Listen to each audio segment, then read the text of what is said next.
అభావము మరియు ఆత్మ అభావం అనేది ఈరోజు కాలాతీత పద్ధతి. కాలమునకు లోనై చిగుళ్ళు, మొగ్గలు, ఆకులు, పువ్వులు, కాయలు మొదలగున ఉపాధులు వృక్షములుగా ఇట్లు జరాయు జెండాది ఉపాధులను కూడా కాలానుసరణములై ఉపతిల్లుచున్నవి. వీనిని కాల నిర్మితిగా ప్రవర్తింపజేయుటకు పంచాది దేవతలు నిర్మింపబడి ఉన్నారు. వీరి కర్తవ్యమును తెలియజేయుటకు అనంగా గుర్తింపజేయుటకు అధిష్టాన రూపముగా సుప్రకాశ బ్రహ్మమే కారణముగా నున్నది. అధిష్టాన బ్రహ్మ వలనే పిపిలికాది బ్రహ్మ పర్యంతరము బాహ్యాంతర వ్యవహారములు జరుగుతున్నవి. దీనికి అతీతముగా ఉన్న అచల పరిపూర్ణ పరబ్రహ్మనందు అధిష్టాన అధిదేవత సత్తా నశింపజేసిన వారే కాలాతీతులు. కావున వీరికే కాలరూపమైన ఉత్పత్తి, స్థితి మరియు లయరూప వ్యవహారములు ఉండవు.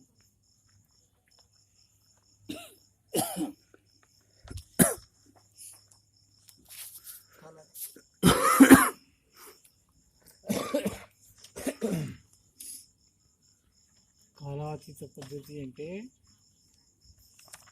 3 కాలములు మనకు కనబడుతుండయి: వర్షకాలము, చలికాలము, ఎండాకాలము.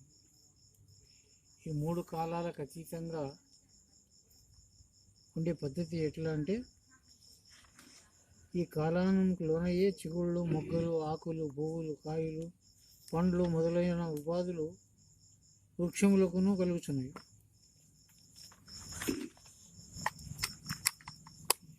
ఏవి ఎప్పుడు కావాలంటే అప్పుడు కలగవు. కాలాన్ని ఉండగానే ఈ కాలానికి కాలానుగుణమైనటువంటి పువ్వులు, మొగ్గలు, ఆకులు, చిగుర్లు, కాయలు, పండ్లు కూడా ఆయా కాలానికి వస్తాయి. ఎప్పుడంటే అప్పుడే రావు. ఇతను వేస్తే కూడా ఆ ఫలములు రావు. ఆ టైం వచ్చే వరకు ఆ కాలంకి అనుగుణంగానే ఫలములు వస్తాయి. చెట్టు పెద్దగా అయింది కదా, ఎప్పుడంటే ఎప్పుడే అంటే రాదు. అవన్నీ కూడా కాలానికి లోనే ఉన్నాయి. ఎప్పుడు కావాలంటే అప్పుడు వస్తే అది కాలానికి అతీతమైన పద్ధతి. కాబట్టి ఇట్లే జరాయు అండజాతి ఉపాధులు కూడా వృక్షగుల్మ లతాదులే కాక జరాయుజాదులు, అండాదులు కూడా, పిండాదులు కూడా కాలనిమిత్తముగానే ప్రవర్తిస్తాయి. కాలానుసరణములై ఉత్పత్తిలుచున్నవి. వీటిని కాలనిమిత్తములుగా ప్రవర్తింపజేయుటకు ఎవరు చేస్తారు ఈ పనులు అన్నీ అంటే, ఈ పంచ అధిదేవతలు ఎవరైతే ఉన్నారో, పృథ్వీ అధిష్టాన దేవత బ్రహ్మ, జలాధిష్టాన దేవత విష్ణువు, అగ్ని అధిష్టాన దేవత రుద్ర, వాయు అధిష్టాన దేవత ఈశ్వరుడు, ఆకాశ అధిష్టానటువంటి సదాశివుడు. ఈ పంచ అధిదేవతలు కర్తలుగా ఉండరు. వీళ్ళకి ఆ కాలమును అనుగుణంగా గుర్తింపు చేసేదానికి అధిష్టాన చేతన బ్రహ్మం ఒకటి ఉంది. దానిని మనం ఇక్కడ సాక్షి అంటాం. అక్కడ అధిష్టాన చేతన బ్రహ్మం అంటాము. ఇక్కడ పిండాండమునందు గుర్తింపు చేసేదానికి సాక్షి అంటాం.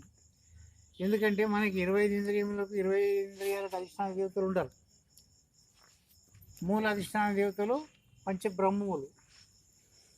ఈ పంచబ్రహ్మముల చేతనే సృష్టి, స్థితి, లయ, విస్తీరణ, ఆకర్షణ పంచక్రియలు జరుగుతుంది.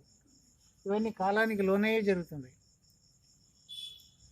ఈ సృష్టికి అధీనమై ఉండేటటువంటిది సర్వము బ్రహ్మాండమనందు అధిష్టాన చేతన బ్రహ్మం చేతనే ఈ అధిదేవతలకి గుర్తింపజేసేటువంటి కర్మోపాధులకు అనుగుణంగా కాలము, కాలానికి అనుగుణంగా జన్మాదులు, పుట్టుట, పెరుగుట, నశించుట, నశించిన వస్తువు పునః ఆవిర్భవించుట, పురోగమించుట. దీనిని విస్తీర్ణము, ఆకర్షణము అని పిలుస్తున్నాము. ఇక్కడ పృథ్వీలందు సృష్టి జరుగుతుంది, జలమునందు పోషణ జరుగుతుంది, అగ్ని యందు మారణం జరుగుతుంది, వాయువందు విస్తరణ జరుగుతుంది, ఆకాశం నందు ఆకర్షణ జరుగుతుంది. ఇవి పంచక్రియలు. ఈ పంచదేవతలు ఈ పంచక్రియలు చేస్తున్నారు. కాబట్టి జరాజు అండాజు ఉపాధులు కూడా కాలానుగుణ్యములై ఉత్పత్తిలుచున్నవి. వీరిని కాలనిమిత్తములుగా ప్రవర్తింపజేయుటకు అఖండాది పంచదేవతలు నిర్మింపబడి ఉన్నారు. వీరి కర్తృత్వం తెలియజేయుటకు అనగా గుర్తింపజేయుటకు అధిష్టాన రూపముకు స్వప్రకాశ బ్రహ్మము కారణముగా ఉన్నది. ఎవరు కారణముగా ఉండదు ఈ సృష్టికి అంతటికి అంటే, అధిష్టాన చేతన బ్రహ్మము, స్వప్రకాశ చేతన బ్రహ్మమే కారణమై ఉంది. అయితే మరి ఇక్కడ అధిష్టాన చేతన బ్రహ్మం ఏమై ఉంది ఇక్కడ అంటే, పిండాండమునందు సాక్షి అయి ఉంది. ఆ సాక్షి ఎప్పుడు ఏర్పడుతుంది అంటే కర్మానికి వ్యతిరిక్త వ్యవహారం చేసినప్పుడు మాత్రమే సాక్షి ఏర్పడుతుంది. కర్మానికి వ్యతిరిక్తం కానప్పుడు సాక్షి ఏర్పడదు. అంటే అక్కడ సాక్షి వేరే, పంచ అధిదేవతలు వేరేనా అంటే పంచ అధిదేవతల చేత నిర్మింపబడినటువంటి అధిష్టాన చేతన బ్రహ్మము యొక్క సత్తా పిండాండమునందు సాక్షి రూపకంగా ఉంది. ఈ పిండాండమునందు సక్రమంగా ధర్మ పద్ధతిగా జ్ఞానేంద్రియముల చేత విషయపంచకం తెలిసి కర్మేంద్రియం చేత కర్మ ఆచరించేటప్పుడు అంతఃకరణమునందు యుక్తాయుక్తములు నిర్ణయించేదాని కొరకు అంతఃకరణం ఏర్పడి అంతఃకరణమునందు మనస్సు సంకల్పించుట, బుద్ధి నిశ్చయించుట, చిత్తం చింతించుట, అహంకారం అభిమానించుట, ఇన్ని వ్యవహారములు ఇంద్రియాధిష్టానమునందు కలిగినప్పుడు కానీ కూడా ఇంద్రియాతీతమైనటువంటి సాక్షి ధర్మానికి అనుగుణ్యమైన ఉన్నంత వరకు సాక్షి ఏర్పడదు. ధర్మానికి వ్యతిరేకంగా నడిస్తే సాక్షి ఏర్పడి సత్తా నశింపజేస్తుంది. ఎప్పుడైతే ఆత్మసత్తా నశించిపోతుందో వాని యందు ఉండిన శరీరం మాత్రమే కానీ వాని యందు సత్తా లేదు. అందుకొరకే మనం ఏమైనా తప్పుడు పనులు చేసినప్పుడు గుండె కొట్టుకునేది, హార్ట్ వచ్చేది, ఇవన్నిటికీ కారణం ఏమి అని విచారం చేసి చూస్తే ధర్మానికి వ్యతిరిక్తమైన కర్మాచరణం వల్లనే ఇవన్నీ నశించుకోబడుతుండవి. కాబట్టి కాలానుగుణంగా అధిదేవతలు ఆ సాక్షి రూపమైనటువంటి చేతన బ్రహ్మం లేకపోయినప్పుడు కూడా ప్రళయాలు జరుగుతాయి. ఎందుకు జరుగుతాయి ఈ ప్రళయాలంటే ఒక్క కనుచూపు తప్పిన తక్షణమే జరిగిపోతుంది.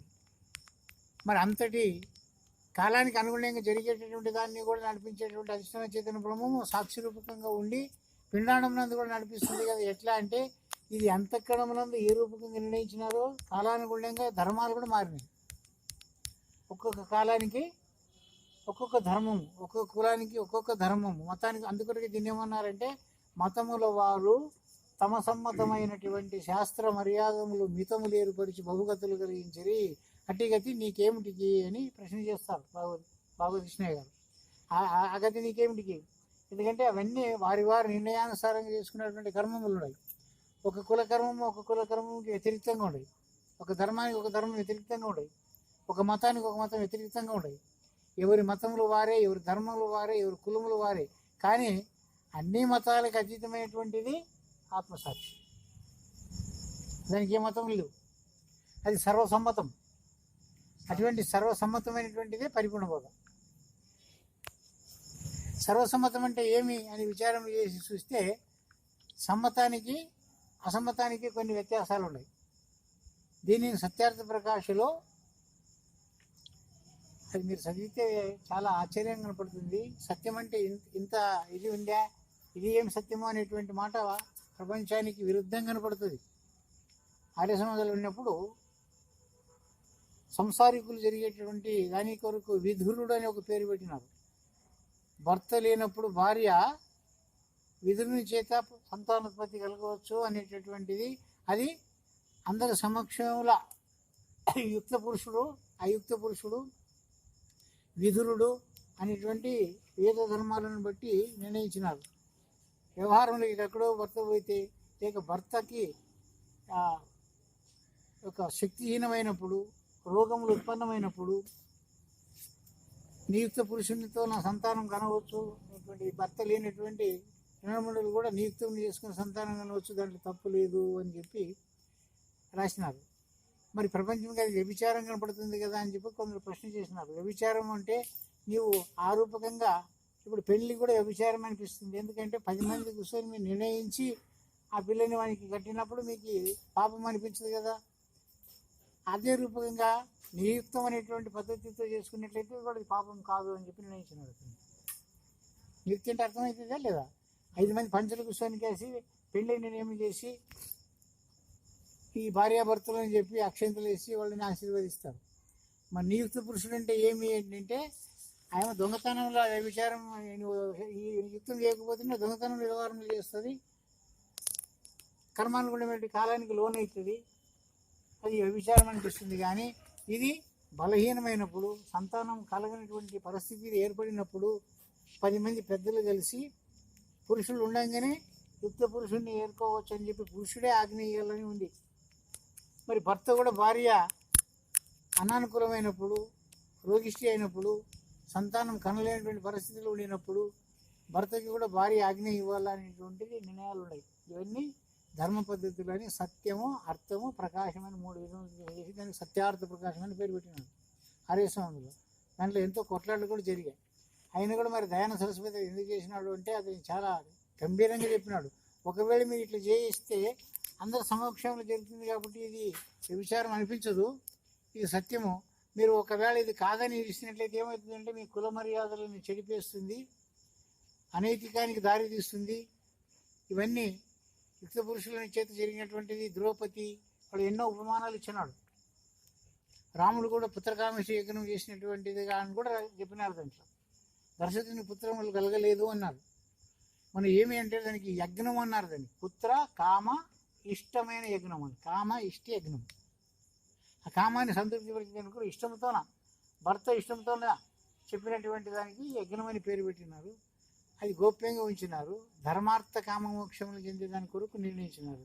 ఇది మనం చేసేటువంటి పరిపూర్ణ ప్రబోధం ఎట్లాంటిది అంటే సమ్మతము అన్నారు. సమ్మతం అంటే ఏమి? అందుకొరకు అది సమ్మతితో ఉండేటటువంటి దానికి పాపము లేదు, సమ్మతితో ఉండేటటువంటి దానికి ఏ బాధ లేదు. అసమ్మతితో చేసినటువంటి దానికి క్రూరత్వం అంటారు. జుల్మి జబర్దస్తు చేసినటువంటి దానికి క్రూరత్వం అంటారు. దీంట్లో యుక్తము, అయుక్తము, అనుయుక్తమైనటువంటి 3 భాగాలు చెప్పినారు.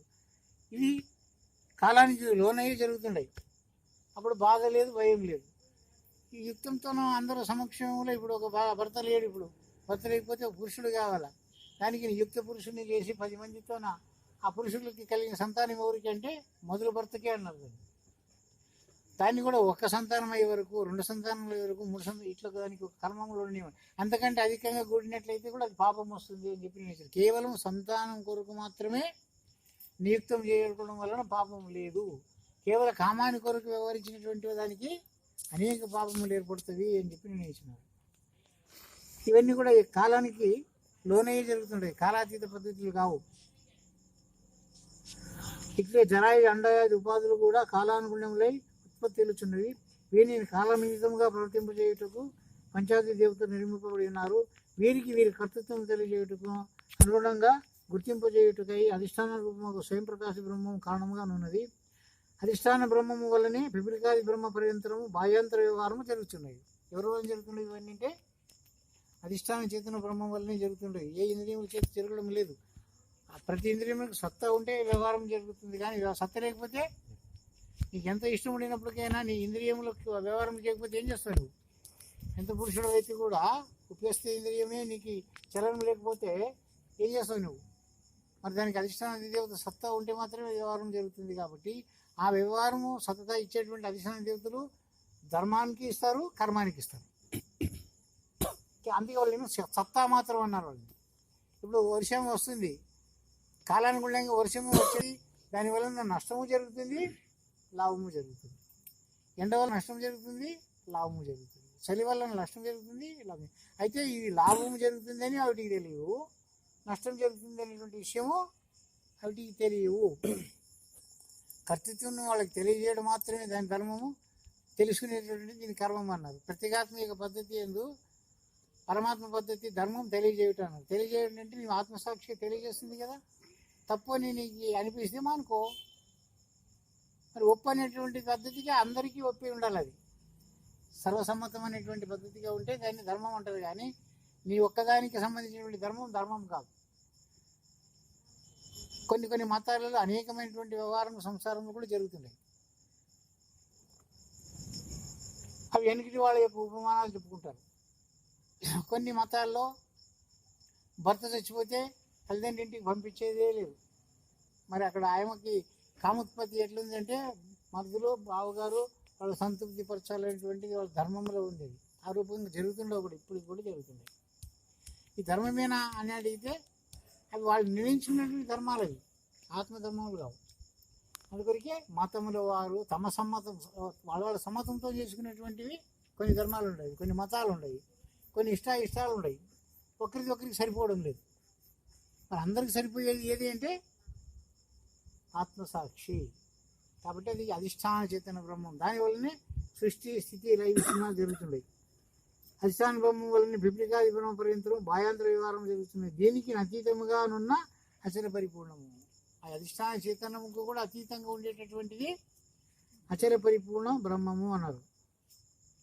ఆ బ్రహ్మమునందు అధిష్టాన చేతన సత్తా నశింపజేసినటువంటి వాళ్ళు అంటే ఈ అధిష్టాన సత్తా అనేటువంటిది నేను అనేటటువంటి అధిష్టాన సత్తా.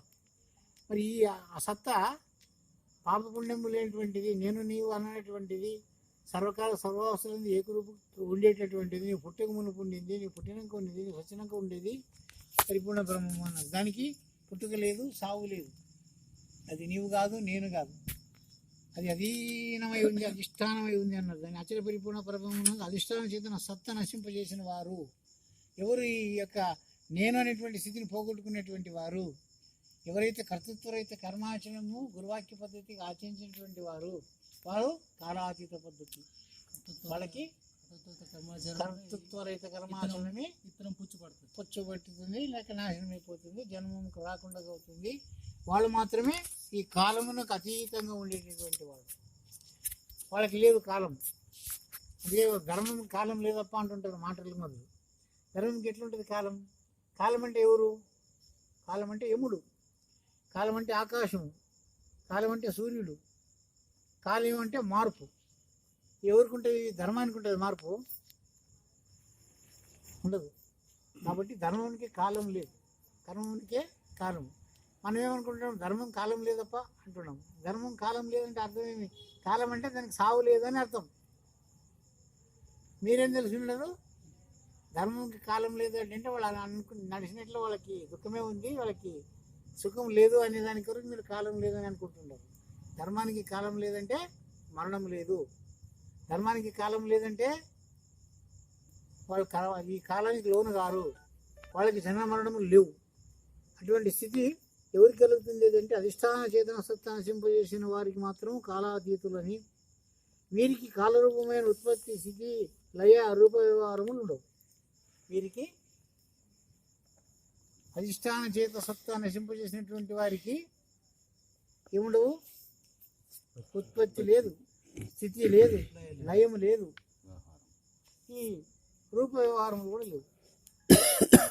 ఇతరులకంతా కాలములకు లోనై ఉన్నటువంటి వాళ్ళే సమాధులు చేసుకునే వాళ్ళు కూడా, నన్ను ఇక్కడ పూనవండి, నన్ను పూజించండి అనేటువంటి వాళ్ళు కూడా కాలానికి లోనైన వాళ్ళే, కానీ కాలాతీతులు కాదు. మళ్ళీ జన్మకు వచ్చేవాళ్లే. వాళ్ళు ఎటువంటి తపసంపన్నులు అయినప్పటికైనా కూడా, ఎటువంటి అవతార పురుషులైనప్పటికైనా జన్మరహితమైనటువంటి మాట లేదు. కాబట్టి మనకి ఒక అర్థమవుతుంది ఏమని అంటే, దశ అవతారాలు ఎత్తినాడు అంటే పరమాత్మ కూడా అవతారాలు ఎత్తుకుంటూ వచ్చినాడు అంటే వానికి కూడా జన్మరహితం లేదని అర్థమైంది. అందుకే పరమాత్మని కంటే అధిష్టానంగా ఉండేటువంటి గురుడు గొప్పవాడు అన్నారు. ఎందుకంటారు అంటే పరమాత్మని కూడా జన్మరహితం చేసేటటువంటి దానికి ఈ అచల పరిపూర్ణ ప్రబోధ కాలాతీత పద్ధతిని బోధించి శక్తిద్వయ నిరాశకమైనటువంటి శుద్ధ నిర్గుణాన్ని బోధ చేస్తారు. కాబట్టి వీరికి కూడా కాలరూపమైన ఉత్పత్తి, స్థితి, లయాలు ఉండవు. ఎవరికి? అవతార పురుషులకి కానీ, మహాత్ములకు కానీ, యోగులకు కానీ, భోగులకు కానీ, రోగులకు కానీ, త్యాగులకు కానీ. అష్టసిద్ధులు చెందినటువంటి మహాత్ములకు కూడా కాలానికి లోనయ్యే ఉండరు. ఇవన్నీ వ్యవహారంలో ఎక్కడ జరుగుతాయి? మహిమ మాత్రులు అంటే కాలంలో జరుగుతాయా, కాలాతీతంగా ఉంటాయి? కాలంకి లోనై ఉండిన వాళ్ళకి మాయా, మాత్తు, శక్తి, సిద్ధి, పిద్ధి అన్నీ ఉండేటువంటి కాలంకి లోనై ఉన్నటువంటి దానికి ఉండవు. కానీ కాలంలో దాటినటువంటి వాళ్ళకి ఏముండవు, కాలాతీతులకి ఏముండవు. అందుకొరికి కాలాతీత పద్ధతి అనేటువంటి దాన్ని ఈ రూపకంగా నిర్ణయించినారు. కాలంకి లోనై అన్నీ జరుగుతుండవు, కానీ కాలానికి మీరు ఉండకపోతే అధిష్టాన చేతన సత్తా అంటే నేను అనేటటువంటి వాడు లేకపోవాలా. ఎప్పుడు లేకపోవాలా? సచినాకనా? ఎప్పుడు పోలేడు? ఈ అభిమానం, ఈ అహంకారము, ఈ సంకల్పము, ఈ ఆలోచన, ఈ చింత ఎప్పుడు పోలేవని ఆయన ఉండగానే పోవాలనా? సచినకు పోవాలనా? అందరూ బోధించేటటువంటిది కాలాతీత పద్ధతి కాదు, కాలంకి లోనైన పద్ధతి. అందుకే మీరు వైకుంఠం పోతారు, కైలాసం పోతారు, మీరు ఆనందంగా ఉంటారు. మళ్ళీ ఉంటే కూడా మళ్ళీ అది సుఖం దుఃఖంలోని పుణ్యం చేస్తే మళ్ళీ వస్తారు, సస్తారు. ఇది పుట్టేది సచ్చేది మాత్రం తప్పదు. కాబట్టి ఎన్ని వైకుంఠాలు చేరుకున్నా, ఎన్ని గొప్ప గొప్ప వేదాంతాలని తెలియజేసినా లాస్ట్కి మళ్ళీ జన్మమరణ రహితమైనటువంటి చక్రంలోన తిరిగేదే కానీ దాటిపోయేటువంటి మాట లేదు. కాబట్టి ఈ కాలకర్మములు రెండింటిని ఎవరైతే కాలుతో తంతారో వారికి మాత్రమే జన్మమరణ రహితం తప్పకుండా అవుతుంది అని చెప్పినారు. ఇది కాలాతీత పద్ధతి. మరి అయితే ఈ జన్మమరణ రహితమైన తర్వాత ఉన్నప్పుడే వాళ్ళు ఈ జన్మం లేకుండా చేసుకున్నటువంటి వాళ్ళు మరి జీవనయాత్ర ఎట్లా సాగిస్తారప్పా అనేటువంటి ప్రశ్న వస్తుందా కాదు? కాలానికి అతీతంగా ఉన్నటువంటి వాళ్ళు ఈ కాలంకి లోనై ఉండేది ఇవన్నీ కదా, అధిష్టాన వివేకులు, ఆకలి, తప్పికలు, నిద్ర, సంగము, ఆలస్యము, సుఖము, దుఃఖము, పాపము, పుణ్యము, స్త్రీ పురుషులు, సంయోగము, యోగభోగము, రోగము అన్నీ కాలానికి లోనై ఉండవు కదా. మరి ఈ అతీతమైనటువంటి స్థితి తెలుసుకున్నటువంటి వాళ్ళు కూడా ఇప్పుడు కాలంలోనై ఉండరా, కాలానికి అతీతంగా ఉండరా అనే ప్రశ్న వచ్చినప్పుడు కాలంలోనై ఉండి కూడా వాళ్ళు కాలానికి అతీతంగా ఎట్లా ఉండగలుగుతారు అనేటువంటి దాన్ని ఆ శరీర పద్ధతి అనేటువంటిది ఒకటి బోధిస్తారు. శరీరం లేనటువంటి స్థితి, అది సచనంక కాదు, శరీరం ఉండంగానే శరీరం లేనటువంటి స్థితి ఒకటి ఉంది అని చెప్పి బోధించినారు. ఆ శరీర నిలయం దాన్ని ప్రశ్నోత్తర రూపకంగా ముందర వారం వస్తుంది. గురుడు చెప్తాడు, శిష్యుడు ప్రశ్నిస్తాడు. తనకు వచ్చిన అనుమానాలన్నింటినీ ప్రశ్న రూపకంగా అడగడము, గురువు దానికి సమాధానములు చెప్పడం. ముందు వారము ఆ శరీర పద్ధతి నిర్ణయం ఉంటుంది. అచర పరిపూర్ణ పరవాయువునకు మూలము లేని గుర్తెరిగే శరీరము తెలిసి ఈ రెండింటి నిర్ణయం లేని పరిస్థితి గల పురుషుని యొక్క లోక వ్యవహారమునకు హాని చెందకూడదా అనేటువంటి ప్రశ్న అడుగుతాడు శిష్యుడు. మరి ఆ స్థితిలో ఉన్నటువంటి వాడు మరి ప్రపంచ వ్యవహారం అన్నీ చేస్తున్నాడు కదా, మరి ఈయనకి పాపపుణ్యములు రావా, ఈయనకి హాని చెందదా? ఈ శరీరం ఉండగానే లేనట్లయినాడని చెప్పి నేను చెప్తుంటారు కదా, మరి లేనట్లయినటువంటి వాడు మరి ఎట్లా పోతుంటాడు, ఎట్లా కర్మ చేస్తాడు అనేటువంటి మాటలను ప్రశ్న చేసినప్పుడు దానికి సమాధానములు గురువులు చెప్తారు. ఉత్తరము, అచర పరిపూర్ణ పరవాయువునకు మూలం లేని గుర్తెరిగే శరీరమునకు ఎలాంటి సంబంధం లేదని తెలియట మాత్రమే అశరీర స్థితి. కానీ ఎరుక ఎండమావుల వంటిదని తెలియగానే ప్రపంచ రూపము జీవేశ్వర జగత్తు స్వయముగా బూలియుచున్నది. దీనికై ఎచ్చటికి కొనవసరం లేదు.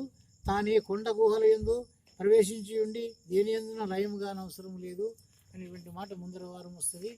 మరి వాళ్ళు అంతంతా కొండల తపస్సు చేసినటువంటి వాళ్ళకంటే మరి ఈ సంసార సాగంలో నుండి దీన్ని అంటుకోకుండా ఆ శరీర పద్ధతిని ఎట్లా ఉండగలిగినారు, వాళ్ళకంటే ఇక్కడ గొప్పవాళ్ళు ఎట్లా అనేటువంటి మాట ముందర వారం వస్తుంది.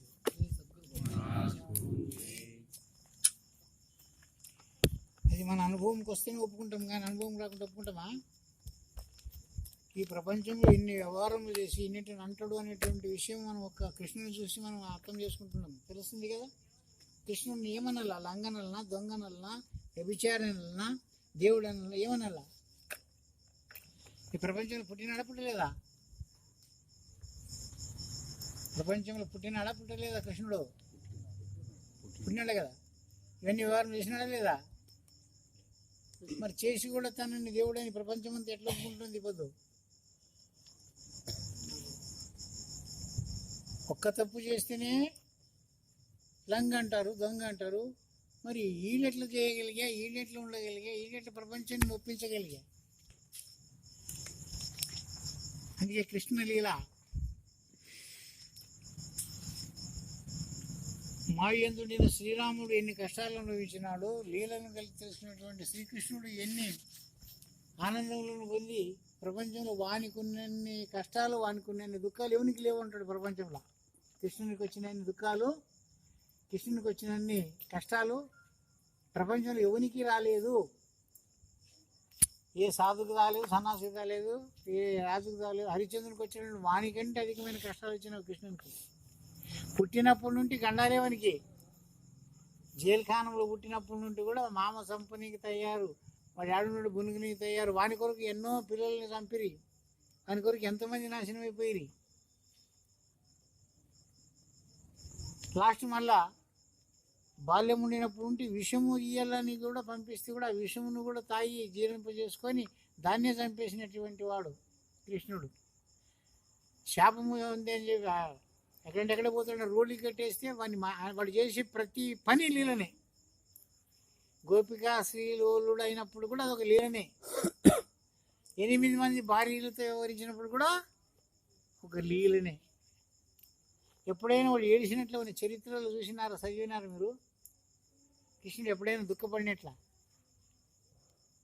సొంత చెల్లెల కొడుకు అర్జునుడు కొడుకు అయినటువంటి అభిమన్యుడు చచ్చినప్పుడైనా తనకు తెలిసి కూడా అర్జునుడు చెప్పకుండానే సూతకం వచ్చిందని చెప్పి తాను తెలుసుకొని వానికి స్నానం చేపించి తోలుకొని వస్తాడు. అన్నీ వాడు చేసే ప్రతి పనిలా ఏదో ఒక రహస్యం ఉండే ఉంటుంది. వానికి తప్ప ఇంకొకరికి తెలియదు. ఘటోత్కచుని సుభద్రగా మార్చి అభిమన్యుని భార్య పేరు ఉత్తర, తను ఉత్తరగా మార్చి ఆవిడని అన్నకి తెలియకుండా అన్నతోనే ఉన్నట్లే ఉండి మళ్ళీ ఆమె కోరికని తీర్చి అర్జునుని కొడుకుకి సుభద్రని ఇచ్చి పెళ్లి చేసి ఇస్తాడు. నాకేం తెలియదు అన్నట్లే ఉంటాడు. అన్ని నాటకాలే ఉండవు. మళ్ళీ చూస్తే కృష్ణ నాటకమే. ఏది ఆడినా వాడు ధర్మాన్ని కొరికే పాడుపడినాడు అని చెప్తుంటారు. పాండవులకు సహాయం చేసినప్పటికైనా కూడా ధర్మపక్షపాతి అన్నారు అని.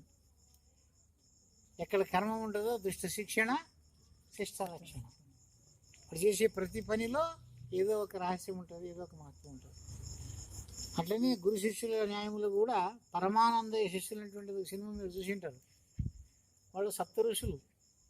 వాళ్ళ శాపం వలన మానవులై పుట్టి అనేక కష్టాలను అనుభవిస్తున్నారు.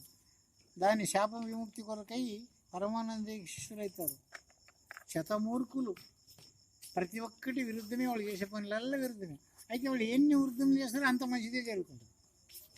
గురువుని పండుకున్నప్పుడు కూడా కాళ్ళెత్తుకుంటా ఒకడు వచ్చి ఈ కూర్చుంటే దాన్ని వాడు చంపుతాడు. నా కాళ్ళ మీద కూర్చుంటాడు అని చెప్పి వాళ్ళు నా కాలం కొడతావా అని చెప్పి ఈయన వాడు కొట్టే నీళ్ళు కొట్టే ఈయన కలవాలని కొట్టే ఈయన లాస్ట్కి గొడ్డలు తీసుకుని తయారవుతున్నాడు. అందరు పండుకుని ఉంటారు. గురువుని పండుకుని ఉంటాడు. ఇడువర్రా అంటుంటాడు. లేదు నా కాలం నా ఇష్టం నరుక్కుంటాను అంటాడు. అటువంటి శిష్యులు పరమానంద శిష్యులు అంటారు వాళ్ళని. ఆ కాలం నరుకుతారంటే వాడు నా కాలు అంటాడు. గురువు కొట్టుకుంటున్నాడు. నువ్వు కొండు గురువుని నరకనికి తయారవుతారు.